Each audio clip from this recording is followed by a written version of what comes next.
In the bustling heart of Dubai, where skyscrapers kissed the cloudless sky and the desert sun painted the world in shades of gold, there was a man who didn't quite fit the gleaming mold of the city.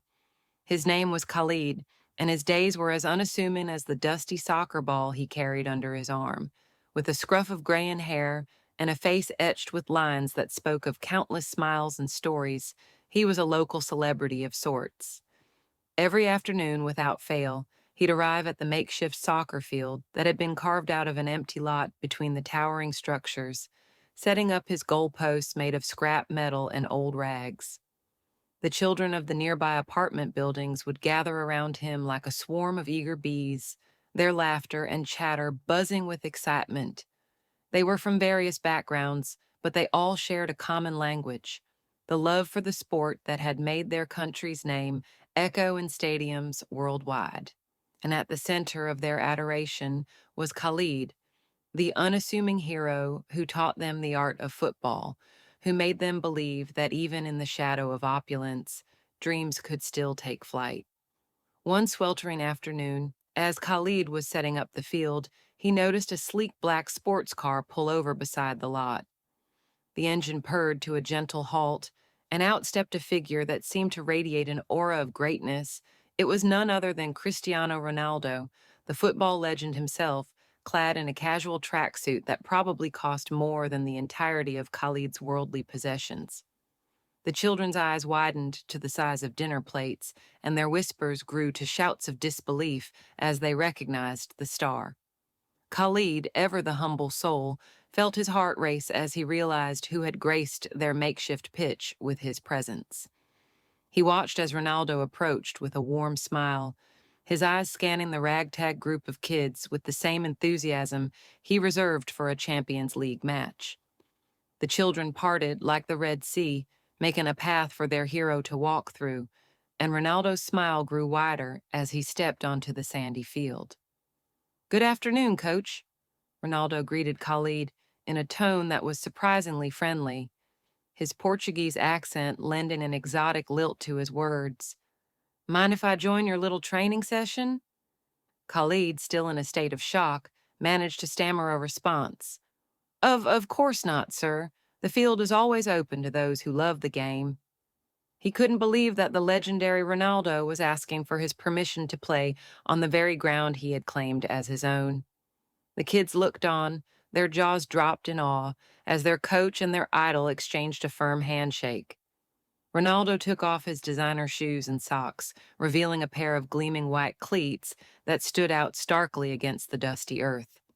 He rolled up the sleeves of his tracksuit and, with a grace that seemed almost supernatural, began to warm up.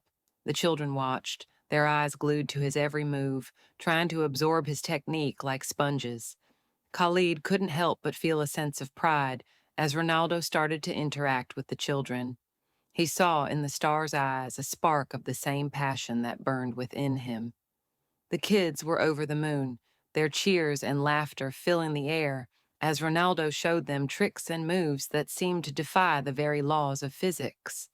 The world outside the lot faded away, and for a brief magical moment, the only things that mattered were the soccer ball and the joy it brought to their hearts. As the sun began to dip below the horizon, casting the sky in a symphony of pinks and oranges, Ronaldo called the kids to gather around him. He spoke to them in a gentle yet firm voice that carried the weight of his years of experience. "Remember, children," he said, "talent is a gift, but it's nothing without hard work and dedication. Believe in yourselves, and never let anyone tell you that you can't achieve your dreams." The words hung in the air, heavy with sincerity, and Khalid saw the kids' faces light up with newfound determination. The impromptu training session came to an end, and as the children began to say their goodbyes, Ronaldo turned to Khalid. "You're doing an amazing job here," he said, his expression earnest. "These kids are lucky to have you. I'd like to help." Khalid's heart swelled with gratitude, but he was also wary of the attention that such an offer could bring to his small, unassuming corner of the city. "How, sir?" he asked tentatively. Ronaldo's smile grew mischievous. "Let's just say I have a few connections," he replied, winking. "I'll send some gear, maybe organize a surprise or two. But he added, his tone becoming serious, I don't want any fanfare. This is about the kids and the game. Understood? Khalid nodded, his eyes brimming with emotion. He couldn't have asked for a better ally in his quest to spread the joy of football. The following weeks were a whirlwind of excitement and anticipation. Boxes upon boxes of top of the line equipment arrived, each one stamped with the logo of Ronaldo's own brand. New jerseys, cleats, balls, and even a proper goal net transformed the makeshift field into a miniature version of a professional pitch. The children's eyes shone with excitement as they tried on their new gear, their dreams of playing like their heroes, feeling more attainable with each passing day. But amidst the excitement, Khalid remained grounded.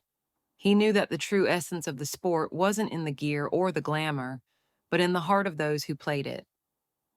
So as the days grew shorter and the evenings cooler, he continued to teach the children not just the techniques that made Ronaldo great, but the values of teamwork, sportsmanship, and perseverance that had carried him through his own career. And as the sun set on another unforgettable day at the field, Khalid watched his students, now dressed in their new attire, play with an energy and passion that could rival any stadium. He couldn't help but feel that their futures looked a little brighter, thanks to the help of a man who had once been just a face on a poster and was now a living, breathing inspiration among them.